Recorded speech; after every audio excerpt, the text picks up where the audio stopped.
Girl, real talk. This whole "it's a new year, time to reinvent myself" trash is not the vibe for 2024. You can find someone who loves you for you, as you are. You don't need to read a stack of self-help books, only eat sad salads, or start meditating at 5 a.m. to be ready for dating. So yeah, my advice is to download Bumble and find someone who embraces you the way you are right now. Let me know how it goes.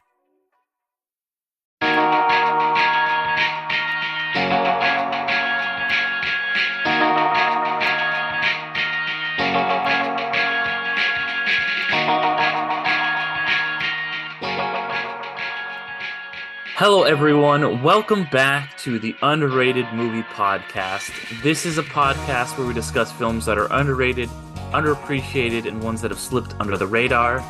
I am your host, Derek McDuff, and today is Christmas. Merry Christmas, everyone. So we've got a special Christmas episode for you here.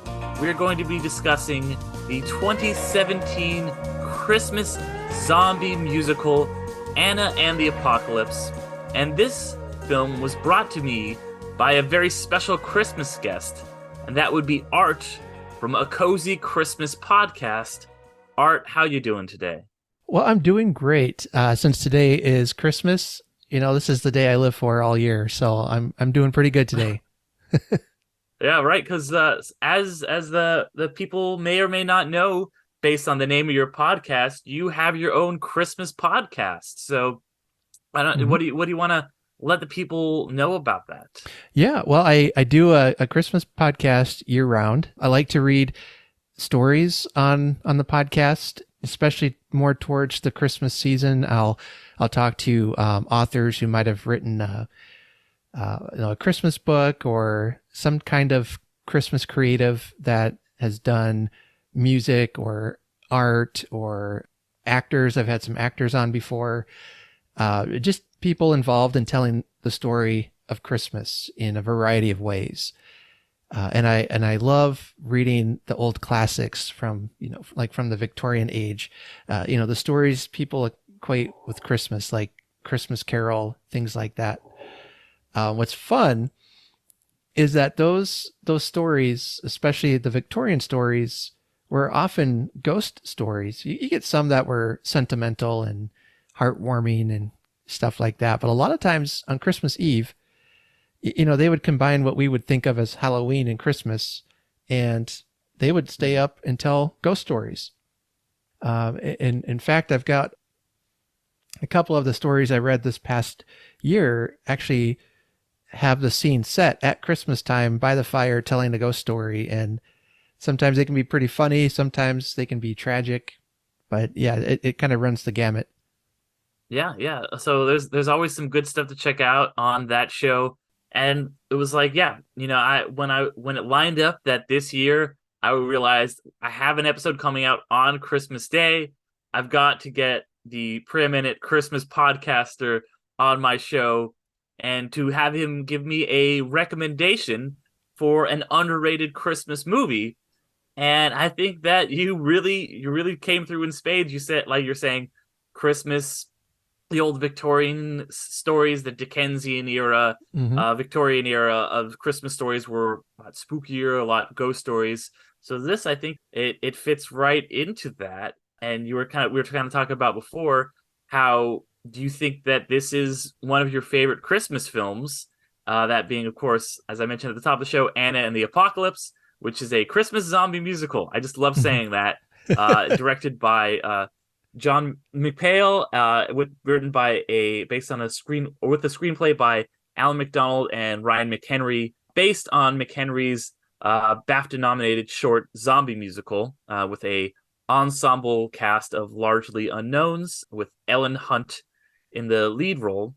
But why was this your go-to underrated Christmas movie? Because I admit I had not heard of it before. Yeah, I came across it just a couple years ago, in fact, and it's somehow that it's able to balance the tropes of a Christmas movie. Like Anna is trying to get back to home for lack of a better term. She's trying to get back to what's familiar, what's safe, to be there with her dad where they're hiding out at the school. But in between them is this apocalypse she has to get through. And it just reminded me of, trying to get home during Christmas when the weather knocks out all the power and the planes are grounded and all that. So, and you have the decorations. There's a little bit of Christmas music in it, but then it also takes, I've got a soft spot in my heart for zombie movies, which I don't get to talk about on my podcast. So I thought this would be a great opportunity to talk about this film. And I love the character growth and the character journey all the kids go through in the film. It just really taps into time of year where you're kind of reflecting on life, and it's the end of the year, it's a new year's coming. What's it going to hold? What's it going to bring? You often hope it's going to be good, and then they set that in the middle of a zombie apocalypse, and then just for kicks and giggles, I guess they throw music in. Yeah, no, this one was really great. Kind of talked about how it's a genre mashup, and I love a good genre mashup, Mm-hmm. especially when it feels really appropriate. Like it's taking two things which on the surface seem very very different, very on opposite ends of the spectrum, but upon closer inspection, their themes really line up. And I think that a Christmas musical and a zombie film are two things that really fit that bill. Because watching this, you start to realize some stuff about how it really does completely work in both of those genres. And I think one of the big things about Christmas movies, or about Christmas, it's something that a lot of people talk about, is how the holidays can feel kind of isolating, especially Mm-hmm. for people who might not have the best family relationship, might have lost people. Anna, obviously, she doesn't have her mom isn't around anymore. And then you have Steph, who I think is probably my favorite character. Yeah. She doesn't have anybody. Her girlfriend isn't there. Her parents are off on a trip. So that's kind of a recurring thing that so many people feel at Christmas, and so many Christmas movies address so well, is that isolation when it's like all this happy time and all this beautiful thing, and it's about being together, and you're just feeling very lonely. And Mm-hmm. obviously, zombie movies are really about being lonely as well, feeling alone in the world, feeling like you are surrounded by zombies. It's the thing that genre fiction does so well, where it takes something metaphorical, feeling like you're alone and everyone around you is just kind of this unfeeling zombie that you can't relate to at all, and makes it literal. And the marriage of those two ideas is a match made in heaven. And it's something I'm like, wow, why didn't anybody think of this before? And Right. it really works. It really does. Yeah. When I first heard about it, I was skeptical. I heard about it on another Christmas podcast, and they were talking about the film, and I said, okay, you had me at zombie Christmas musical. Okay, I got to check this out. Yeah, no, it's definitely one that sparks the interest. It's one of those great elevator pitch movies. You can describe this movie in a sentence and you're like, okay, I'm interested. And Yeah. I didn't even know this was a musical at first. I knew it was a Christmas movie with zombies when you first pitched it to me. But then when I was getting ready to watch it, I was like, oh, this is a musical too. And I gotta say that the soundtrack in this is honestly pretty spectacular. I was really jamming on this. And it actually kind of inspired me to make a playlist for a lot of the great songs that have come up on movies that I've covered here before on the podcast. But I was like, I watched the movie and I was listening to the soundtrack afterward. How do you feel about the soundtrack? Oh, I love the soundtrack, and I'll give you a kind of an inside peek into the life of those of us who love Christmas year round. We know that, what we call the normal people, they don't, want to hear, they don't want to hear Christmas music in August. But if I pop in the Anna and the Apocalypse soundtrack, hardly any of the songs sound Christmassy. So it can be like my little secret way of celebrating Christmas. when nobody else will know. But I yeah, every time I hear the soundtrack, it just gets better for me, to hear it. And there were a couple that this time around really stuck out to me too, as just being a very powerful in its words, even more so than just the tune. But yeah, I love the soundtrack. It's fantastic. Nice. What are those couple that stood out to you this time around? Yeah, the one especially was towards the end. Oh, the song "I Will Believe," which is sung right after. I'm assuming we do spoilers. Yeah. Here, Full okay. spoilers. Yeah. Okay, right after the part where her dad dies, and there's this tragic moment in her life, which I'm like, no, why did you kill everyone off? But as she's singing that song, it's like, I've had this tragedy now, and we all will get to that point if we haven't already, the day where our parents will be gone, and we'll have to face life without them. Depending on your relationship with your parents, that's either good or bad, I guess. But she says, I'm not going to give up. I'm going to have hope, and I'm going to believe, and it's just this very somber but hopeful determination on her part that at the beginning of the film, she was, I think, a little more uncertain about the future, but now, she's determined and she's ready to tackle it, whatever happens. She has hope. She has faith, that it's going to work out. And at the end of the day, that's really what Christmas is all about, you could say. Yeah, I think that's a recurring theme in so many Christmas stories. It starts with this character who's kind of given up on a lot of things, given up on life, just very, very somber, or somebody who's just a Scrooge, a Grinch. Mm-hmm. And not that saying that Anna is necessarily, but by the end of this, despite all the horrible things that happened, she is a much more hopeful character. And I think a lot of the characters are, and they get that classic drive off into the sunset ending that so many zombie films have, but it has a little bit more of a, well, I guess a lot of zombie films have that hopeful ending, and I think a lot of the Christmas films do too, so that once again goes with that kind of synergy of these two unexpected genres. Yeah, one of my favorite songs, and I don't know if you want to go through the film in order or what, but another favorite that really, well, yeah, just however it comes up. Don't have to go through it sequentially, but however you want to talk about it. It's more towards the beginning of the film, the song "Turning My Life Around." She comes out first thing in the morning, she's singing this happy song, she's dancing around while pure chaos reigns around her. It was, you've got the cars crashing, the zombies eating each other. All of this is happening. She's completely clueless to it all. And the one thing I noticed is that the song is towards the end. It's her and John. They're literally singing and dancing in the graveyard. There's a phrase I just learned recently. It's called whistling past the graveyard. It implies like this idea that you're trying to avoid something that's really obvious. If I'm explaining that right. Mm-hmm. And so it's like, that obvious thing is we're all going to die someday. So we're just kind of whistling past the graveyard to pretend it's not there.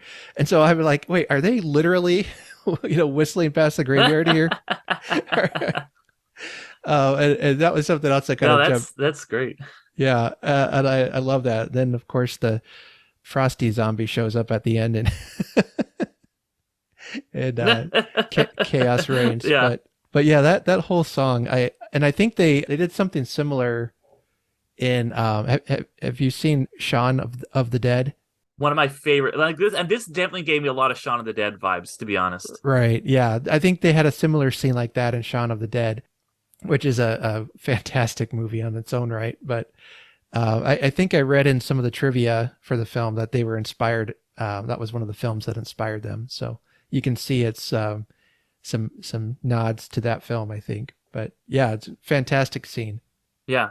And, I think that, especially that song that you were just talking about, where they're all dancing and happy, and while in the background, truly horrific things are happening, does something that I think all the songs in this movie do, which is you can have these really horrific things going on, but the movie doesn't feel that intense, despite it having all these gnarly zombie scenes that in most movies you would be like, oh, this is really horrific or horrifying, but here it's a lot more palatable. And the big reason for that, I think, is the film or the sound, the music that's happening. And it Yeah. just reminds me of something, that I, from back in my college days when I took a film music class, and one of the things they talked about is that you can have the way you can blunt these intense moments is by putting the music on it. And one of the things that the professor did was he showed us the opening scene of Forrest Gump with the feather falling, and he did it with a bunch of different soundtracks. It's like, all right, this is now a horror movie, and like it was all intense and spooky, and then he's like, now it's like a musical, and it was a lot more upbeat. And that is really, it speaks to the absolute power that a soundtrack can have, because it puts you in this state of mind. You're able to experience the zombie uprising and all this stuff that the characters are going through. But instead of just being like, oh, this is something I can't watch, you got to watch it through your fingers, or you're like, this has got to be a hard R. Yeah, the soundtrack in this really does a good job of putting you in a more Christmassy mindset, taking something that might have been like an R down to like a PG-13, all that kind of stuff. Yeah. So yeah, I don't know if you had any thoughts about any of that. Yeah. Well, it's amazing how music just impacts a scene. And I was noticing some of the songs, though they weren't Christmas songs, I could hear like jingle bells in the background. And it's kind of like this old joke that if you make any song and add jingle bells, it's a Christmas song, Yeah.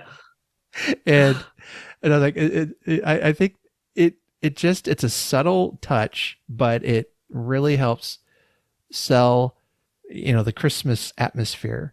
Even though it's not necessarily about Christmas itself, it just adds to that to make it a Christmas movie.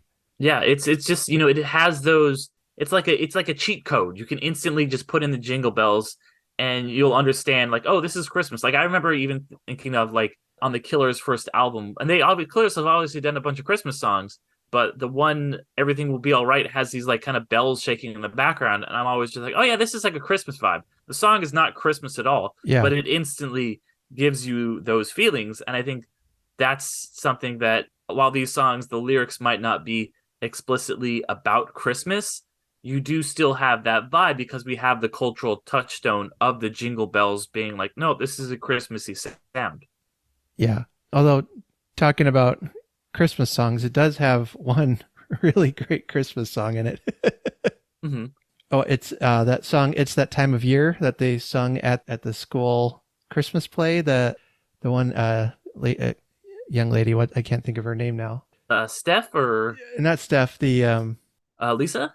Lisa, yeah, she sings that Christmas song that is just chock full of innuendos. I have to add that to the rotation of songs like that you listen to every Christmas, to be honest. Yeah. Well, I love the line that as the dad and the headmaster there, Savage, which is a great name. Right, good name for a villain. Yes, it was actually during the Penguins are trying to rap, and yeah, that's such a great scene. And you see them as zombies later on. It's such a good payoff. Yeah, and the dad is like, well, at least they're trying, and then Mr. Savage is like, very. Love it. So yes, all right. Speaking of these characters, do you have any favorite characters from this movie? Yeah, well, I do enjoy. I think with you, Steph. I think she has a very interesting character.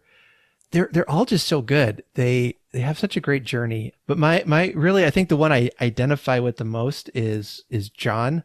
Poor fella. John is, he has such an unrequited love for Anna, and he's just this gentle, Christmas loving guy who gets pulled into this horrific events, and he's such an interesting contrast to the other boy that survives the film, who is like very hard and bitter.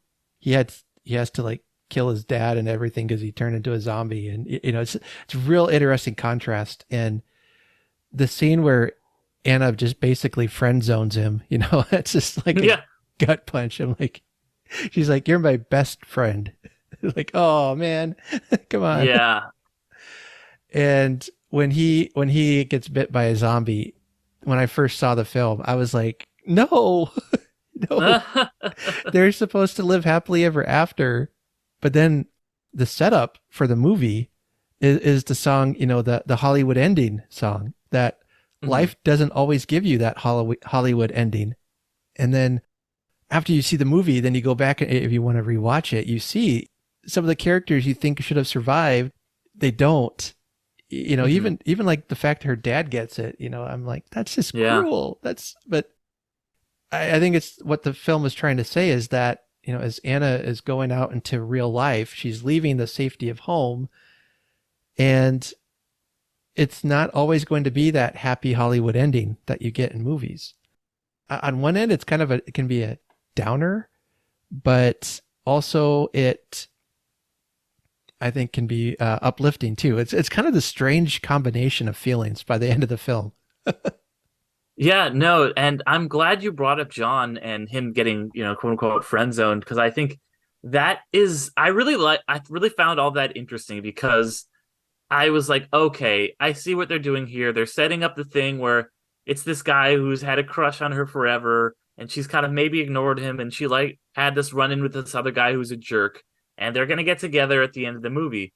But then she has that moment, you're like, oh, okay. Like I really appreciated that. Like I did feel bad for John, but I also appreciated that it was like, yeah, like, it's sometimes if you pine after this person, you don't and you expect them to be with you, it doesn't always work out. You sometimes your friend wants to be your friend, and that's all. They don't owe you anything or anything, and he accepts that. I think that's a great moment for him. And then when he dies, it kind of like comes quickly out of nowhere, and that is one of the scenes where there isn't happy Christmas music playing in the background. It's intense. That is, I think, one of the most, even more than her dad's death scene, one of the most intense scenes in the movie.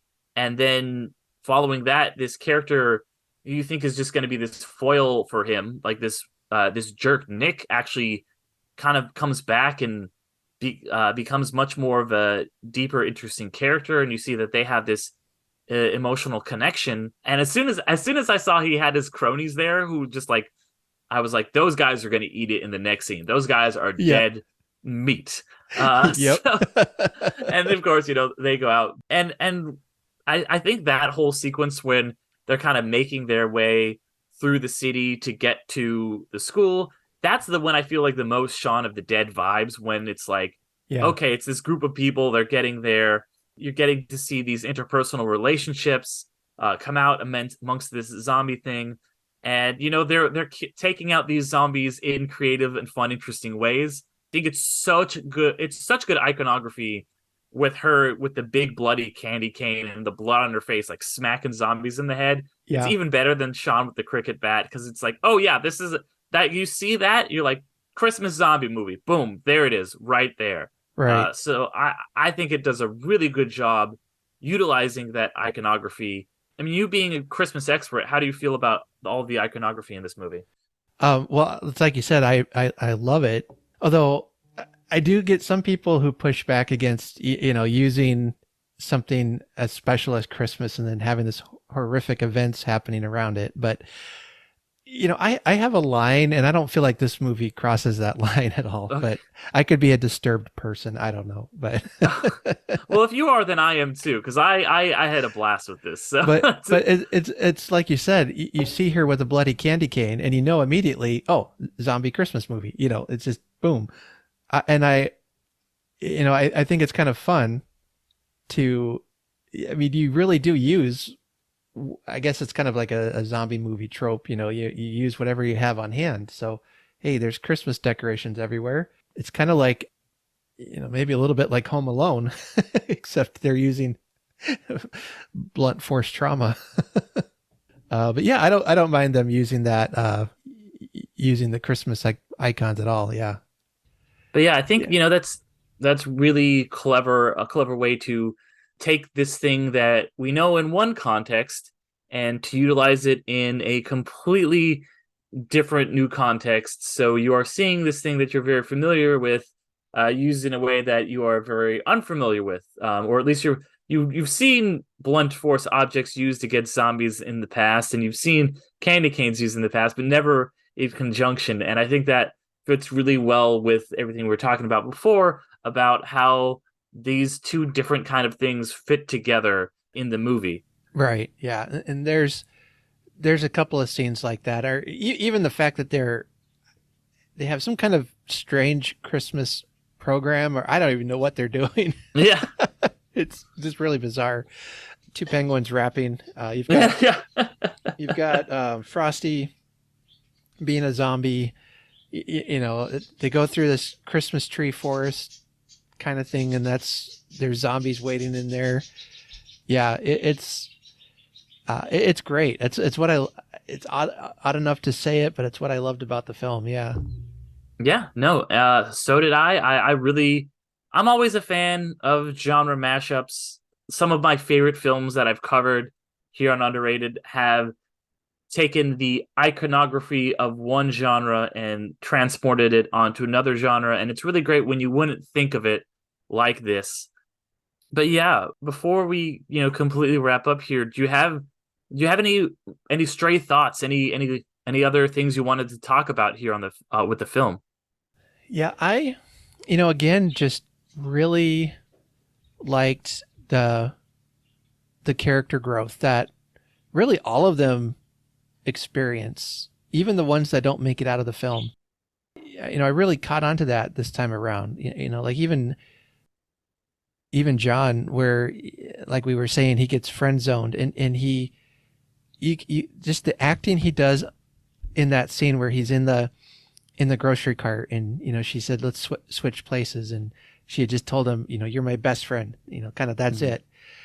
And you see all these conflicting emotions just kind of flip across his face, and he does such a great job with that. But then in the end, he's kind of like, okay, that's what you want, that's what I'm going to do. And then he then he gets eaten. Yeah. But he had character growth, I think. And Yeah. it just kind of a real straight thought. But I love it at the end when you see him just laying there as a zombie, and then he turns on the Christmas lights on his sweater, and he's just, I don't know, maybe he's just having a happy little Christmas party all by himself. Yeah. I just kind of like that little touch. It's maybe a little bit of gallows humor, but it was a nice touch. So, but yeah, just really, really interesting character growth journeys for all of them. I just love the film. It's so weird, but I love it overall. It's just fantastic. Yeah, I wholeheartedly agree. And one other thing too, I just wanted to say before the end here is that I love a good musical. I mean, I think people might get the idea of me that I don't like musicals because some of the more iconic ones are movies that don't sit with me right. But I do really love the genre. I think when it's done really well and it works for me, and this one really did. And I think that musicals have been something that have been pretty much underrepresented on this show. I think I've only ever done one episode that was in a musical, and that was for an April Fool's Day episode, so I don't think that really even counts. Yeah. So I'm glad to have that representation to check off that box that has been sorely left unchecked for so long. And with that, there being this being in a long tradition of great Christmas musicals, although it does deviate from that tradition a little bit, I wanted to ask, what are you, being the expert, what are some of your favorite Christmas musicals? Oh boy, that's that's a tough question. That's a tough question. Yeah, there's some of the old ones, like I think Holiday Inn is one, and I don't really care for those. So I'm kind of an outlier on that. I'm on the same boat, honestly. Yeah. Trying to think if there's something more modern. Oh, you know what? Just last year, Will Ferrell and Ryan Reynolds played in a Christmas musical, and I forget what it's called now. Spirited, Spirited, yeah. yes. Spirited was great, yeah. Yeah, that was a lot of fun. I really like that. A very unique take on the Christmas Carol story, which Yeah. I'm a huge fan of the book, but we have so many adaptations of that into films and so many literal adaptations that I think there's plenty of room to get real creative. So Spirited was one that really got creative with it, and I think it worked fantastically.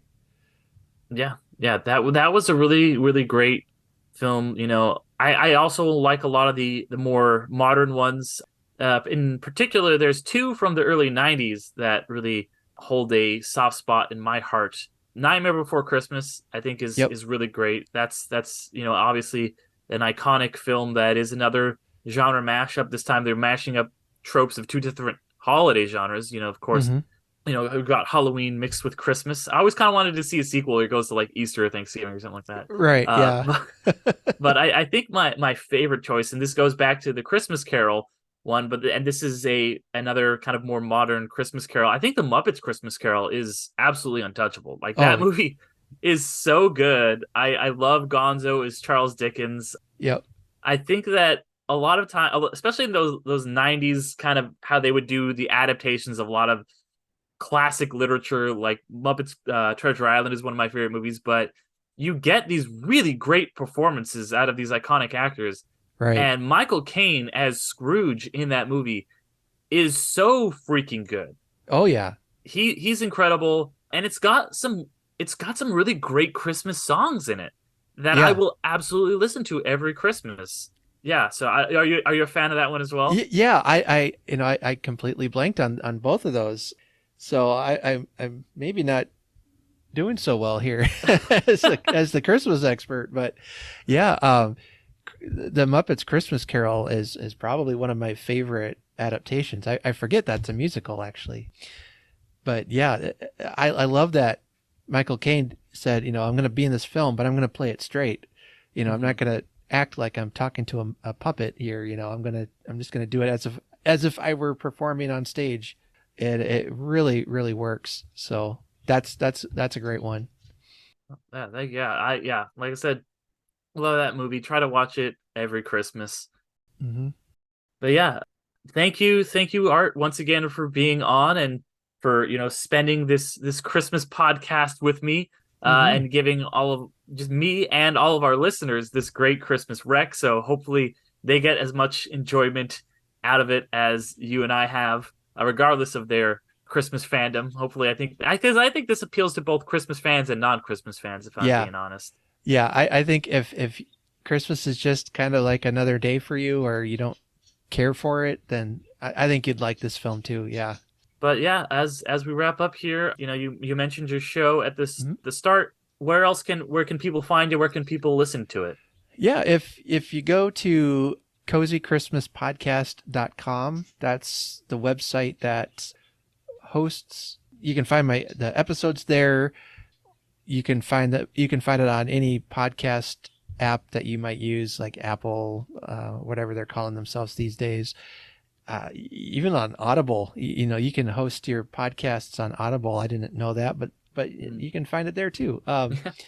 But yeah, so basically the easiest way is just to go to cozychristmaspodcast.com.